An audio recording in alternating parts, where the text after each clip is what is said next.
Republicans are no longer trying to hide their total lack of a health care plan and their desire once and for all to kill the ACA tax credits, meaning more than tripling America's health care costs for too many Americans. What we anticipate going into the first quarter next year is possibly in a reconciliation package or in regular order as standalone, ideas just like this. We have a long list of things that we know will reduce premiums, increase access and quality of care.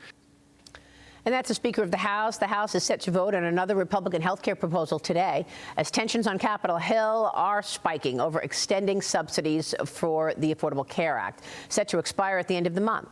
The GOP plan includes reform on pharmacy benefit managers. It provides funding for cost-sharing reduction payments, and it makes changes to health savings accounts. It does not include any extension of those Obamacare subsidies. Joining me now is Michigan Congressman Bill Huizenga.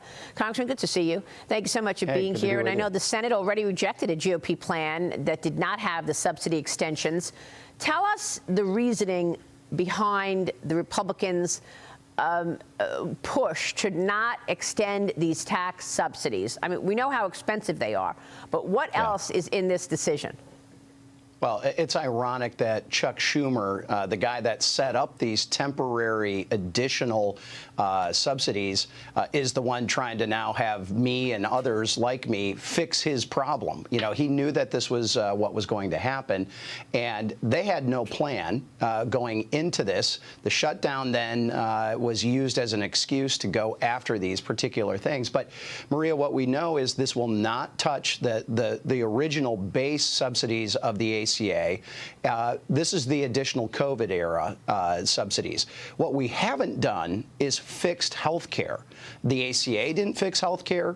Chuck Schumer has no plan to actually fix health care. The Republicans are trying to do that without simply just throwing additional subsidy dollars at this, because that doesn't fix the root problem.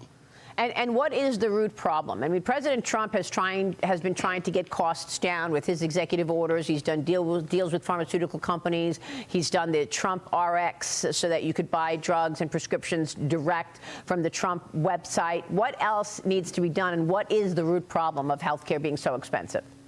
Yeah, well, there's a number of those things, and there's no one magic stroke of the pen that is going to change all of this. But it is all coming together. In fact, this Monday, I had a roundtable with healthcare providers, insurers.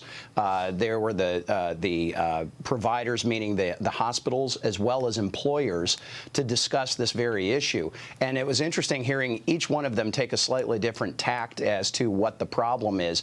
But what we know is that there's a number of things that need to be done. First and foremost, we need to connect patients, citizens, with their health care decisions. There's a disconnect right now, and it's everything from those direct COVID payments and the original subsidies that were added that don't go to an individual, they go to the companies. They go to these health insurance companies.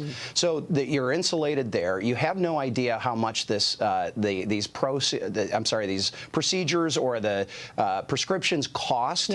That's a disconnect. And we've got to change that, and that's why we want to see HSAs. That's why we want to make sure that PBMs have transparency. That's why we want to make sure that we have a full understanding of what you're walking into, and allowing small independent business people who are struggling to give themselves health care, much less their employees, give them the ability to band together. I understand the issues. I mean, when I go to the drugstore to pick up medicines for my mom, it's always different prices.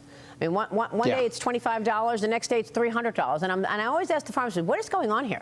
Why are the prices constantly changing? I have no idea. I mean, there's too many middlemen here. But let me move on to defense, because the House passed the defense policy bill authorizing a record $901 billion in annual military spending, paving the way for this must-pass measure to become law for the 65th straight year. Congressman, this bill includes several of your provisions aimed at overhauling the State Department, countering China, enhancing NATO commitments. What's most important here? Walk us through it. Yeah, well, I think all of those are important. First and foremost, we had not had a reauthorization of the State Department since 2002, and so our Foreign Affairs Committee tackled that. The section that I deal with is with diplomatic and State Department communications, and what we're trying to do is standardize this and focus really the message of the United States into being pro-America, not going out and you did a lot of work on this, you know, sort of the drag shows in Ecuador and all the other garbage that was that was going on in the State Department.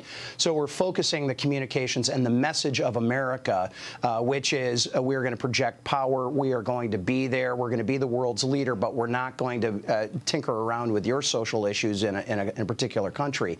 Yeah. The NATO is extremely important, making sure that they live up to their commitment now of 5%, 3.5% directly into defense, 1.5% into the infrastructure surrounding defense. But I think the China ports issue is what another part of the bill that I have. We've got to have an understanding of what the assets are that the Chinese are assembling around the world to really help us shape what our response needs to be. We know they're our adversaries. We know they're very aggressive. They're expansive, and we've got to keep a handle on that. They sure are, and you know they're attacking countries indirectly by saying, "Oh well, you know we will take over this port because you can't pay our debt, which we lent you all this money," knowing from the beginning that they weren't going to be able to pay it back. But look what just went on in Poland. Polish authorities are stopping a suspected ISIS-inspired plot to attack a Christmas market, charging a student with preparing a mass casualty bomb. Germany and the UK raised security measures around religious and cultural events as well, after 16 people, including a gunman, were shot dead in Australia during a Hanukkah party on Bondi Beach, Congressman. Now we're worried about radical Islam. Here is Senator Lindsey Graham on this with me on Sunday. Watch.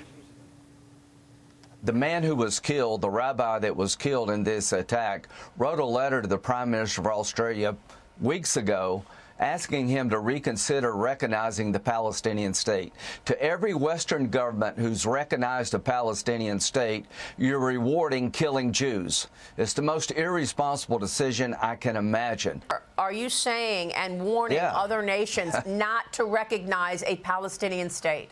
I am telling you that if you recognize a Palestinian state after October the 7th, or you have not negotiated a new West Bank, a new Gaza free from Islamic terrorist control, you're incentivizing killing Jews.